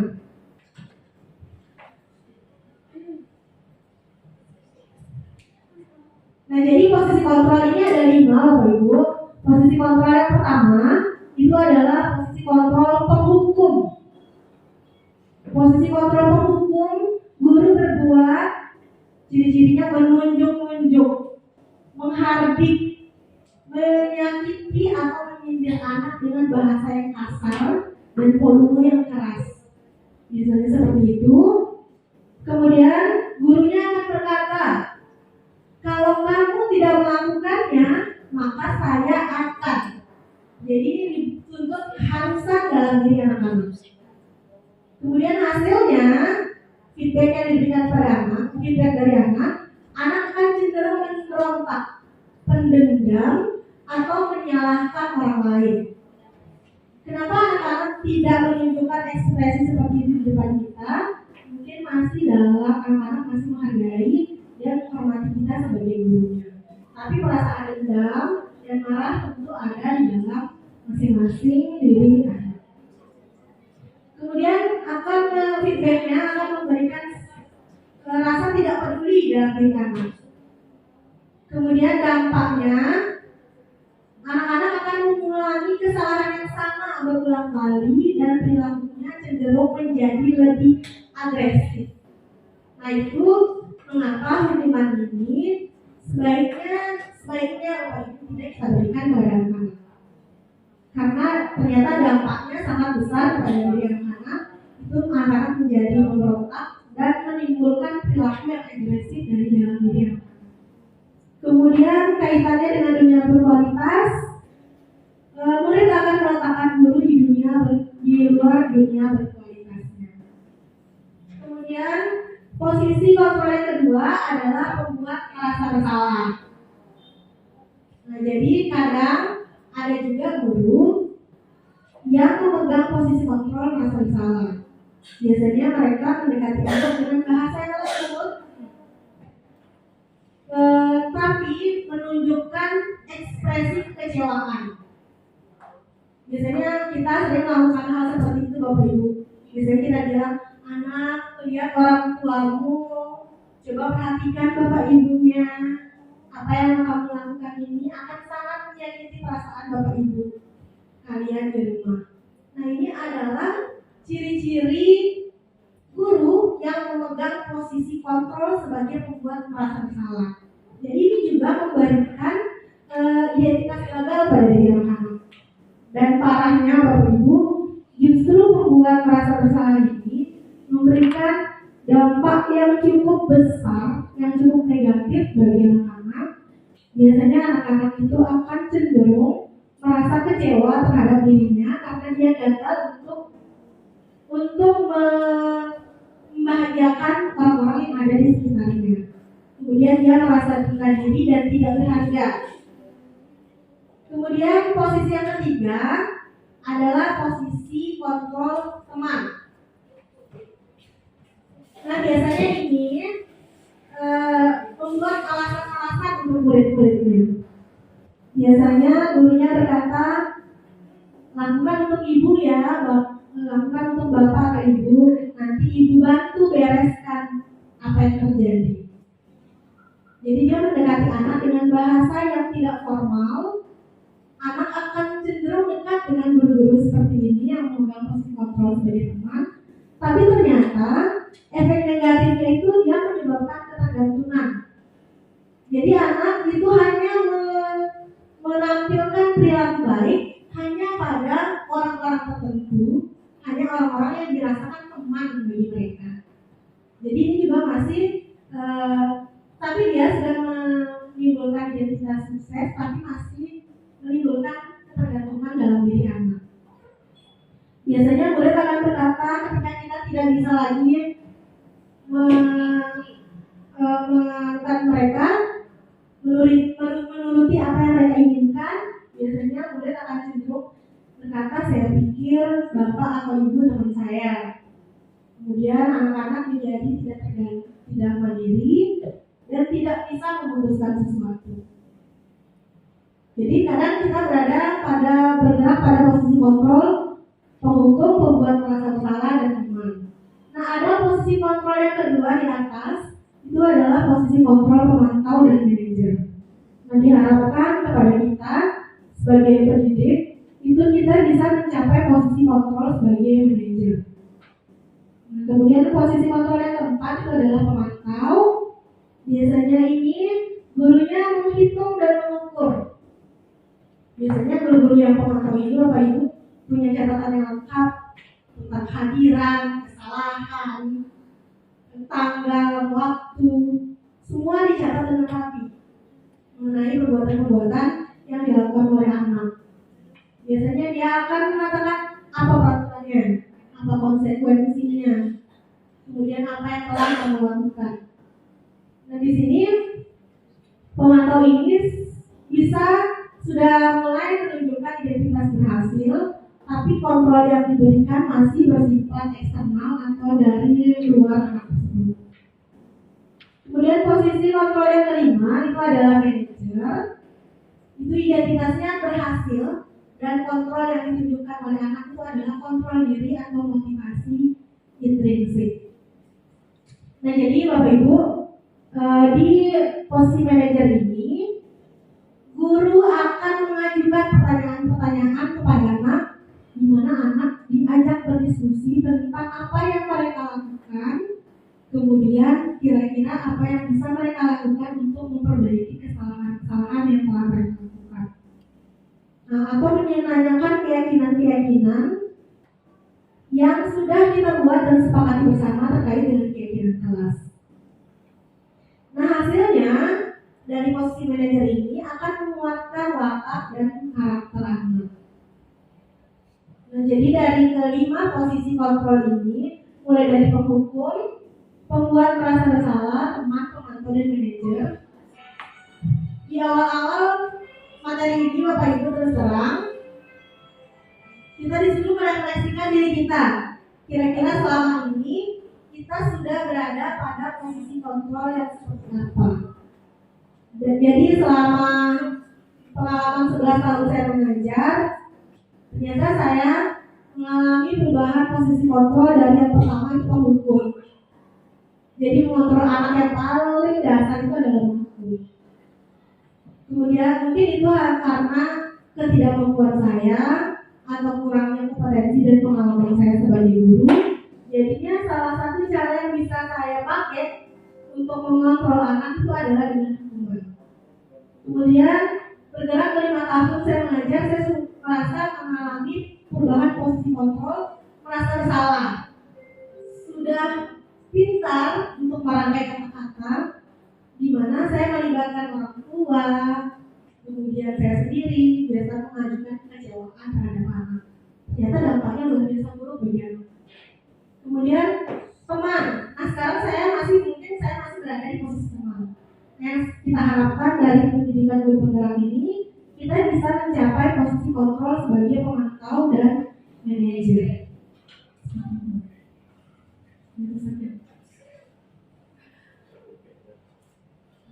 Nah, coba ini ada pertanyaan-pernyataan.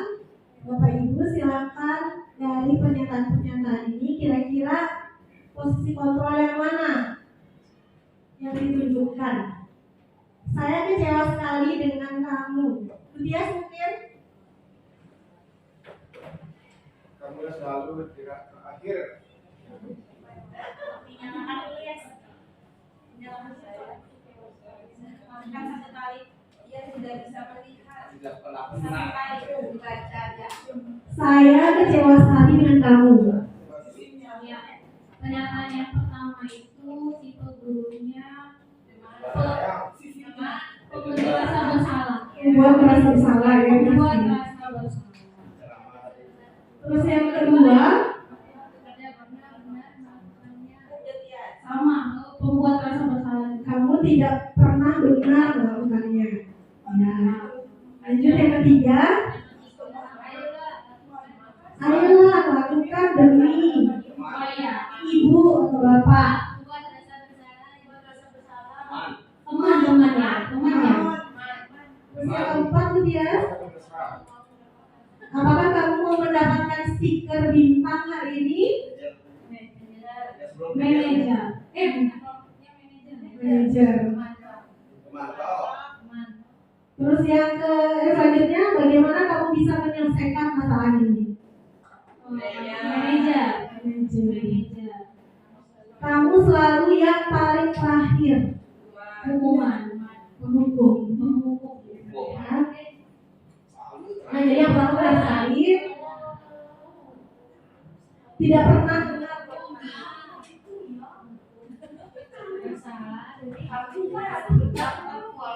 Jadi ya, kamu tidak pernah benar melakukannya. Kita menjustifikasi anak. Jadi dia masuk ke posisi kontrol menghukum. Kemudian ayo lakukan dari Bapak Ibu itu teman benar mendapatkan stiker bintang hari ini. Nah biasanya pemantau itu indikatornya Bapak Ibu itu penghargaan dan konsekuensi. Kalau anak berbuat salah, guru akan memberikan konsekuensinya. Kemudian kalau anak melakukan menunjukkan hal yang positif, maka guru akan memberikan penghargaan. Ini biasa dilakukan oleh guru yang memegang posisi kontrol sebagai pemantau. Kemudian bagaimana kamu bisa menyelesaikan masalah ini? Ini adalah posisi manajer. Jadi kita memberikan pilihan kepada anak sendiri. Bukan kita yang menentukan, tapi mereka yang menggali nilai-nilai yang ada dalam diri mereka. Kemudian yang terakhir itu kamu selalu yang paling terakhir itu adalah penghukum yang menjustifikasi anak dengan suatu label tertentu. Kamu selalu yang terakhir.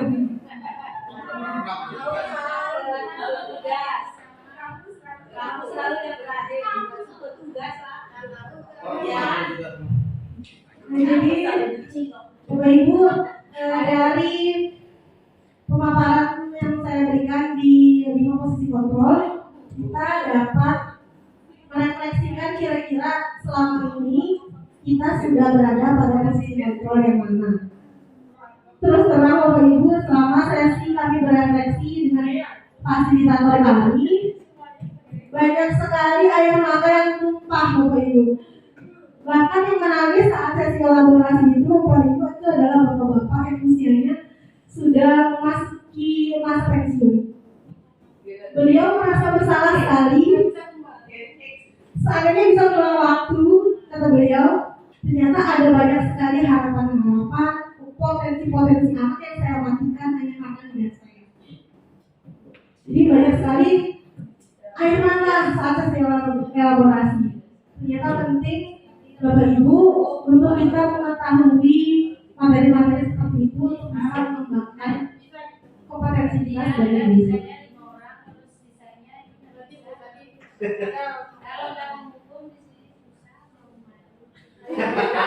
Kita coba.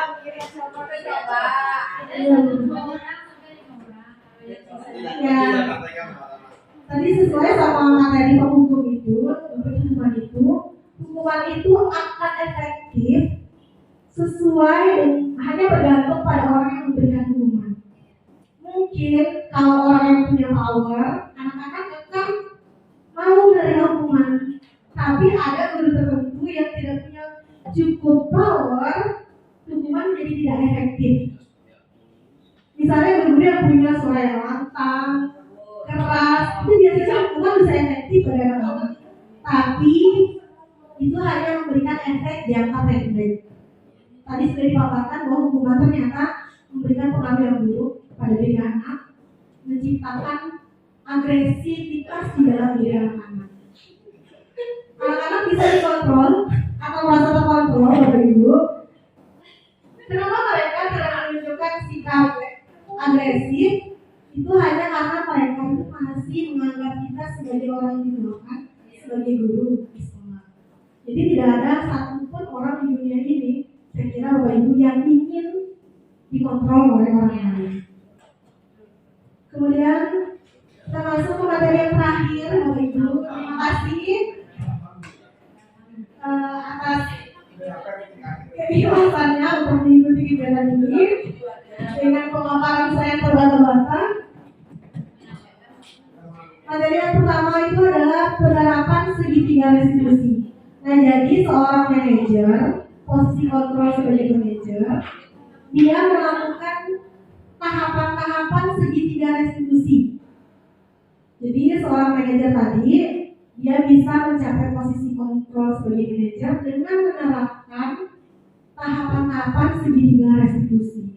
Jadi ketika anak melakukan pelanggaran, jadi yang langkah pertama yang dilakukan itu adalah menstabilkan identitas anak. Kemudian yang kedua itu adalah memvalidasi kebutuhan anak, dan yang ketiga adalah menanyakan keyakinan berdasarkan nilai-nilai yang sudah disepakati.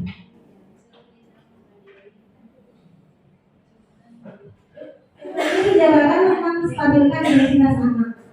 Jadi ketika anak melakukan pelanggaran atau berbuat salah, sesungguhnya anak-anak tersebut sedang berada di fase atau identitas gagal. Jadi Bapak Ibu, dengan kita terus menekankan anak pada kesalahan yang dilakukannya, dengan kita memfokuskan anak-anak pada kesalahannya secara terus-menerus, sehingga anak merasa bersalah, dan ternyata efek negatif dari merasa bersalah itu besar. Ada tiga alasan mengapa anak tidak boleh terus larut dalam rasa bersalah. Yang pertama, mungkin bukan hanya bagi anak-anak, bagi kita juga orang dewasa, Bapak Ibu. Jadi rasa bersalah itu menguras energi yang luar biasa. Energi yang dikeluarkan oleh perasaan bersalah itu sama besar dengan energi yang harus dikeluarkan untuk memecahkan suatu permasalahan. Jadi mengapa kita tidak fokuskan anak-anak terhadap pemecahan masalahnya saja, tidak memfokuskan anak terhadap kesalahan yang mereka lakukan. Jadi terus yang kedua, rasa bersalah ini akan menciptakan benteng atau pertahanan dalam diri anak. Kita biasanya ketika disalahkan orang lain, kita cenderung akan mencari orang lain lagi untuk disalahkan. Jadi dengan kita selalu menekankan memfokuskan kesalahan ke suatu kesalahan pada anak, kita akan menimbulkan pertahanan dalam diri anak. Anak akan mencari alasan-alasan orang lain yang bisa disalahkan atas kesalahan yang dilakukan. Jadi, menstabilkan identitas di sini Bapak Ibu, itu agar anak itu terlepas dari perasaan bersalah. Sebagai manusia, ketika kita melakukan pelanggaran atau kesalahan, hati kita tidak akan pernah bohong. Pasti ada di dalam hati kita perasaan bersalah. Cuma kalau perasaan ini difokuskan oleh orang lain, orang akan cenderung mencari kebenaran dan menyalahkan orang lain atas situasi yang membuat dia melakukan kesalahan. Kemudian biasanya indikasinya guru akan berkata dan salah. Nah Bapak Ibu, kegiatan menstabilkan identitas ini biasanya ditandai oleh pernyataan-pernyataan berikut ini. Misalnya kita memberikan pernyataan kepada anak, berbuat salah itu hal yang manusiawi. Jadi anak itu merasa distabilkan emosinya. Bahwa anak itu kita harus meyakini atau kita harus melihat anak itu adalah pribadi yang belum matang, Bapak Ibu. Jadi membuat kesalahan itu adalah proses mereka menuju kedewasaan. Jadi bagaimana supaya kesalahan yang mereka lakukan itu bukan menjadi bumerang bagi mereka, tapi kesalahan ini adalah bentuk pembelajaran bagi mereka. Nah, jadi tidak ada manusia yang sempurna, atau Bapak Ibu juga pernah melakukan kesalahan yang sama seperti kami. Jadi di sini kita menstabilkan identitas anak dari identitas gagal menuju identitas sukses. Kemudian tahapan selanjutnya yaitu memvalidasi kebutuhan, membantu murid mengenali kebutuhan dasar yang ingin dipenuhi ketika melakukan kesalahan. Seperti yang saya jelaskan tadi, kita bangun tidur sampai kita tidur lagi, segala kegiatan yang kita lakukan bertujuan untuk memenuhi 5 kebutuhan dasar kita. Begitu juga dengan anak-anak. Ketika anak-anak gagal melakukan cara positif untuk memenuhi kebutuhannya, maka dia akan menempuh cara negatif. Nah, pada dasarnya setiap tindakan manusia memiliki tujuan. Nah, jadi penting ketika kita melaksanakan tahapan restitusi itu, jangan langsung menjustifikasi anak. Jadi kita bertanya kepada anak, apa alasan dia melakukan hal tersebut, atau apa tujuan dari tindakan yang dia lakukan. Sehingga dari jawaban-jawaban anak tadi, kita akan bisa memprediksi kira-kira perbuatan yang dilakukan tadi itu adalah salah satu dari tujuan mereka untuk memenuhi kebutuhan dasarnya. Biasanya ditandai kamu bisa saja melakukan hal yang lebih buruk, tapi kamu tidak melakukannya kan. Nah ini kita ditekankan sekali saat program penggerak. Kalimat-kalimat yang ada di sini Bapak Ibu sangat mustahil dan jarang sekali digunakan oleh guru. Jarang sekali, bahkan sulit untuk kita merendahkan ego kita bisa berkata hal-hal seperti itu kepada anak-anak yang melakukan kesalahan. Jadi kamu pasti punya alasan melakukannya. Apa yang penting bagi kamu? Kamu boleh tetap berusaha menjaga sikap itu, tapi tambahkan sikap yang lain juga. Jadi di sini anak divalidasi kebutuhannya. Kemudian tahapan yang ketiga yaitu menanyakan keyakinan. Jadi anak-anak melihat kesalahannya dihubungkan dengan norma sosial dan nilai-nilai yang mendasari manusia berinteraksi dengan orang lain. Jadi kita bisa bertanya kepada anak, apa nilai yang kita percaya di sekolah? Apakah kamu tahu bahwa kesalahanmu itu berdampak negatif bagi kamu dan orang lain? Jadi dengan kita menanyakan kepada anak, itu akan memberikan kesempatan kepada anak untuk menggali nilai-nilai yang ada di dalam dirinya. Nah di sini saya akan menampilkan 3 tahapan segitiga restitusi yang kami buat dalam demonstrasi kontekstual. Jadi ini Bapak Ibu tidak benar-benar terjadi, hanya kita demonstrasikan saja.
Baik Bapak Ibu, di sini saya akan menampilkan demonstrasi kontekstual bagaimana saya melakukan tahapan-tahapan segitiga diskusi. Jadi kejadian ini tidak benar-benar terjadi Bapak Ibu. Sudah ada naskahnya dan diperhatikan oleh anak-anak di sini. Silakan bisa nyimak. Jadi kenapa ibu mengambil saya ini? Karena itu dapat informasi dari saya. Kalian bekerja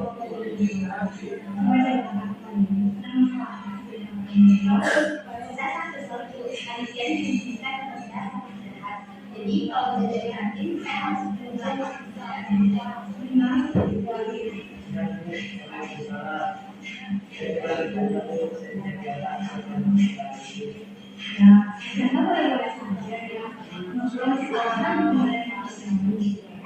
jadi jangan sampai cadang merugikan apalagi dari orang lain.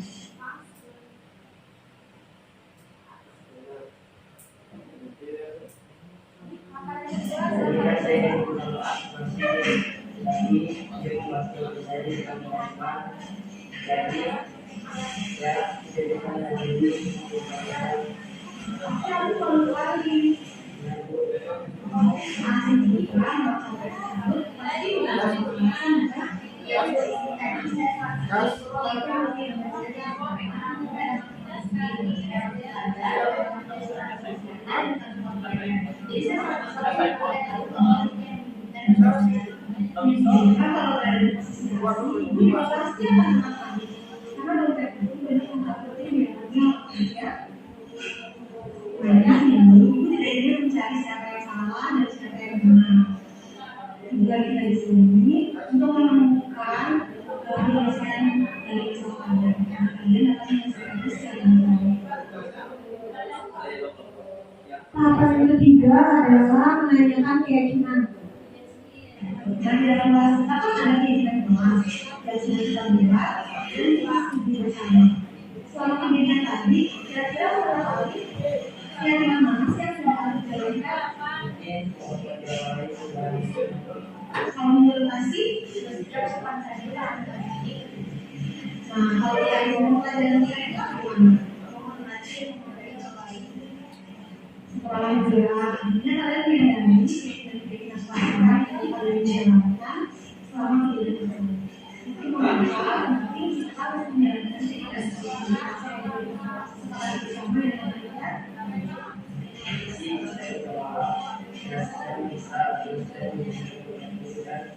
Saya juga minta maaf sekali. Saya tidak bisa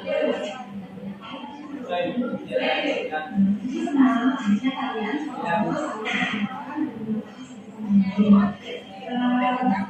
kira-kira dari tiga ini apa yang kita bisa pelajari?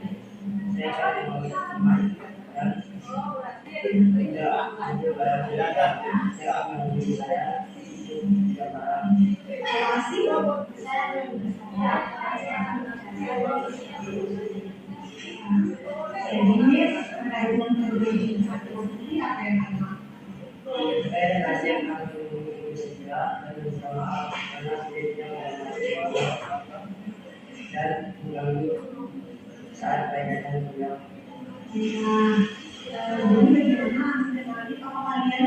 masih ada yang bisa menyampaikan itu?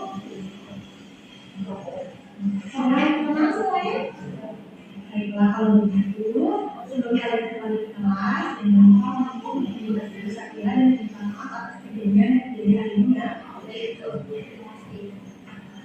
Kami bersyukur ya. Waalaikumsalam. Jadi Bapak Ibu, itu tadi rangkaian 3 tahapan segitiga restitusi yang saya lakukan dalam posisi kontrol sebagai manajer.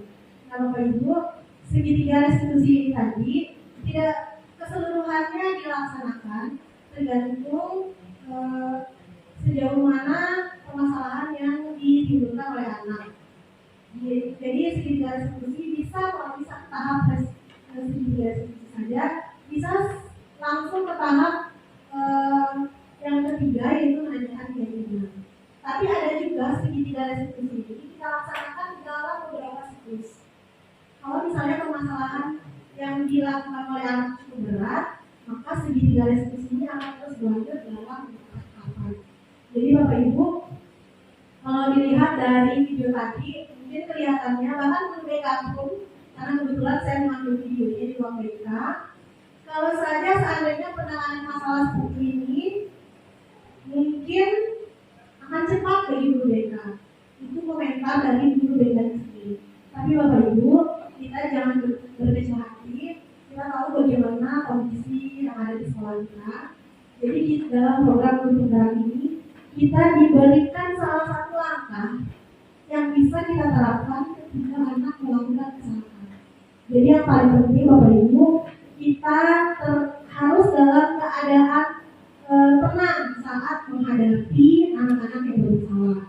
Jangan kita terprovokasi, kemudian kita mengeluarkan kata-kata yang bisa membuat anak merasa dihakimi oleh perasaan bersalah. Nah, jadi ini merupakan tindakan-tindakan yang bisa kita lakukan dalam menghadapi siswa-siswa yang bersalah. Nah, jadi kesimpulan dari pemaparan saya tentang diseminasi budaya positif, jadi di sini ada teori kontrol atau teori pilihan, di mana di dalam teori kontrol dijelaskan bahwa kita atau Anda tidak bisa mengontrol orang lain. Yang bisa mengontrol diri kita adalah diri kita sendiri. Sehingga kontrol diri ini akan diturunkan menjadi disiplin diri. Disiplin di sini adalah belajar untuk mengontrol diri dan bertanggung jawab atas tindakan-tindakan yang kita lakukan. Karena tindakan yang kita lakukan ini kita dasarkan terhadap nilai-nilai kebajikan yang kita percayai. Kemudian kita juga harus menyadari bahwa semua perilaku yang ditujukan oleh anak-anak, baik itu perilaku positif atau negatif, semua pasti memiliki tujuan. Tujuan tersebut bisa dipengaruhi oleh 3 motivasi. Yaitu pertama itu menghindari hukuman atau ketidaknyamanan, yang kedua itu untuk mendapatkan imbalan, dan yang ketiga itu adalah untuk menghargai diri sendiri karena berdasarkan perbuatan yang dilakukan pada nilai-nilai kebajikan universal. Nah, jadi sebagai guru peran kita di sini adalah bagaimana kita dapat memunculkan motivasi prinsip dalam diri anak-anak supaya mereka melaksanakan tertib atau perintah atau kegiatan pembelajaran di dalam kelas bukan karena ada hukuman atau karena ada penghargaan yang kita berikan, tapi karena mereka ingin menjadi diri atau versi diri mereka yang terbaik. Kemudian dalam value control ada model berpikir menang-menang. Jadi ketika menghadapi siswa yang bermasalah, kita dan siswa sama-sama merasa menang, tidak ada yang disalahkan. Karena kesalahan yang dilakukan oleh siswa ini merupakan tahap anak dalam belajar dan mengembangkan karakternya. Jadi kita harus tetap memperhatikan anak sebagai individu yang belum tumbuh, yang belum berkembang karakternya. Itulah tugas kita sebagai pendidik supaya anak dapat mendapatkan tuntunan dan panduan dari kita dalam mengembangkan karakter baiknya. Kemudian di sini melahirkan 5 posisi kontrol. Posisi kontrol yang pertama menghukum, yang kedua membuat merasa bersalah. 2 posisi kontrol ini masih menciptakan identitas gagal pada diri anak. Kemudian posisi kontrol yang ketiga dan keempat, posisi kontrol sebagai teman dan pemantau, ini sudah menciptakan identitas sukses pada anak. Tapi motivasinya masih bersifat eksternal. Dan posisi yang kelima adalah posisi sebagai manajer. Di sini posisi guru adalah untuk membantu siswa menggali nilai-nilai dan motivasi intrinsik di dalam dirinya. Nah, manajer ini dalam penerapan posisi kontrolnya itu akan menggunakan segitiga restitusi yang dilaksanakan dalam 3 tahapan: menstabilkan identitas, validasi kebutuhan, dan menanyakan keyakinan kelas. Nah, dari teori kontrol juga kita belajar Bapak Ibu bahwa realitas kebutuhan kita itu berbeda-beda. Cara pandang kita terhadap sesuatu berbeda-beda. Jadi, melalui teori kontrol kita belajar bahwa kita tidak bisa memaksakan orang untuk berpandangan seperti kita. Tapi kita yang bisa memahami atau mencoba memahami cara pandang orang lain. Kemudian 5 kebutuhan dasar manusia: bertahan hidup, penguasaan, kasih sayang, rasa diterima, semangat, dan kebebasan. Bapak Ibu, saya sudah menyiapkan kuis di Google Form yang bisa Bapak Ibu isi. Nanti akan Ibu Bapak Ibu ketahui kira-kira dari 5 kebutuhan dasar ini mana yang paling ingin Bapak Ibu penuhi. Kadang-kadang ada orang yang keinginannya kepada rasa kasih sayang dan terima itu besar. Ada juga orang yang kebutuhan dasar paling besarnya itu adalah kekuasaan. Nah, nanti ada serangkaian pertanyaan yang bisa Bapak Ibu isi. Kemudian Bapak Ibu bisa melihat dari kelima kebutuhan dasar itu mana kebutuhan dasar yang paling tinggi tuntutan untuk Bapak Ibu. Ya, jadi di akhir kegiatan ini seperti yang saya sampaikan, yaitu adalah kegiatan refleksi. Nah, Bapak Ibu, saya minta kesediaannya untuk merefleksikan apa saja yang telah saya paparkan. Di sini ada 3 pertanyaan teman-teman untuk merefleksi. Yang pertama, hal baru apa yang Anda pelajari hari ini? Kemudian, adakah hal yang tak terduga dari yang Anda pelajari? Dan yang ketiga, bagaimana perasaan Anda setelah mengetahuinya? Mungkin ada Bapak Ibu yang bersedia untuk berefleksi selama proses destinasi ini.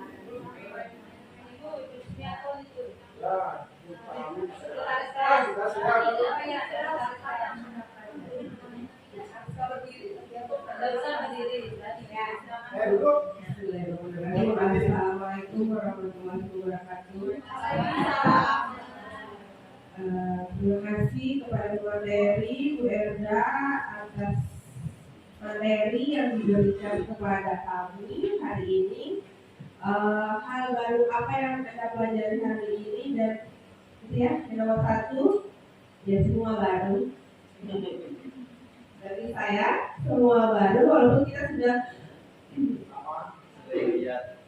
sudah ada sedikit-sedikit yang kita lakukan di kelas, berinteraksi dengan anak-anak di luar kelas, tapi kita tidak kalau menurut saya sendiri tidak berpikir kalau hal-hal itu adalah penting bagi anak-anak. Yang tak terduga bagi saya itu tadi ada beberapa tipe-tipe guru.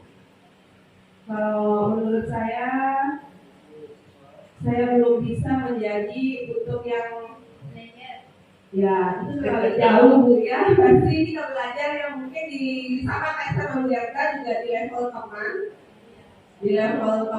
karena merasa untuk anak-anak SMA itu bagi saya yang pertama kali itu adalah mereka kita anggap sebagai teman agar mereka dapat berinteraksi nyaman terhadap saya, dalam dengan saya. Kemudian setelah diajar ilmunya, ya saya mulai ingin menerapkan tentang menggali misalkan ada kesalahan yang dilakukan oleh siswa, saya baru menyadari itu bagus. Saya akan sebagai ibu pun di rumah biasanya saya selalu menjustis kalau anak saya melakukan kesalahan, langsung saya marahi dan sebenarnya tidak jarang saya hukum, tapi langsung saya marahi dan saya pasti langsung bilang begini, besok jangan lakukan itu lagi, sudah suka seperti itu. Jadi merasa ada kesalahannya tadi sedikit karena mungkin dia punya alasan yang sangat-sangat yang dia lakukan itu dia punya alasan kuat sehingga dia melakukan itu, dan saya sangat jarang minta ke anak saya untuk ayo kita cari solusinya, tidak, karena solusinya itu selalu dari saya. Itu yang akan saya coba terapkan dulu pada diri saya, pada anak saya dulu. Saya coba nanti akan setelah itu juga akan saya coba di kelas saya. Kemudian bagaimana perasaan saya setelah mengetahuinya? Terima kasih Bu ya, luar biasa. Saya senang karena ini ilmu baru bagi saya.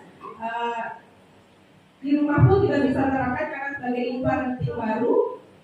Biar anak saya nanti kalau sudah saya kasih dia solusi dari saya, biasanya dia marah-marah. Beju langsung gak pada kamar harus lewat tuh. Seperti itu. Jadi ya karena ngerasa ibunya yang menang, anaknya yang kalah. Jadi sekarang ingin terapkan ya win-win solution itu. Terima kasih Brenda. Assalamualaikum warahmatullahi wabarakatuh. Ya, terima kasih atas refleksi dari Ibu Bayangka. Jadi ada satu sesi Bapak Ibu dalam program guru penggerak ini, ya Ibu saya, ada satu sesi kita menjawab perbandingan posisi kontrol yang kita ambil di rumah dan posisi kontrol yang kita ambil di sekolah. Dan 90% Bapak Ibu jawabannya kita cenderung lebih agresif di rumah ketimbang di sekolah. Nah, dari pemaparan dari refleksi atau testimoni dari teman-teman bergerak, biasanya di sekolah kita sudah mulai menerapkan mengambil posisi kontrol sebagai teman, tapi di rumah kita masih menerapkan posisi kontrol sebagai penghukum, dan itu adalah merasa bersama. Jadi kan, jadi Bapak Ibu, demikian destinasi budaya positif sebagai rangkaian kegiatan aksi nyata dalam program guru penggerak yang saya tengah jalani. Terima kasih atas kehadiran Bapak Ibu sudah berkenan meluangkan waktunya untuk mengikuti acara ini sampai dengan akhir. Demikian dari saya. Assalamualaikum warahmatullahi wabarakatuh.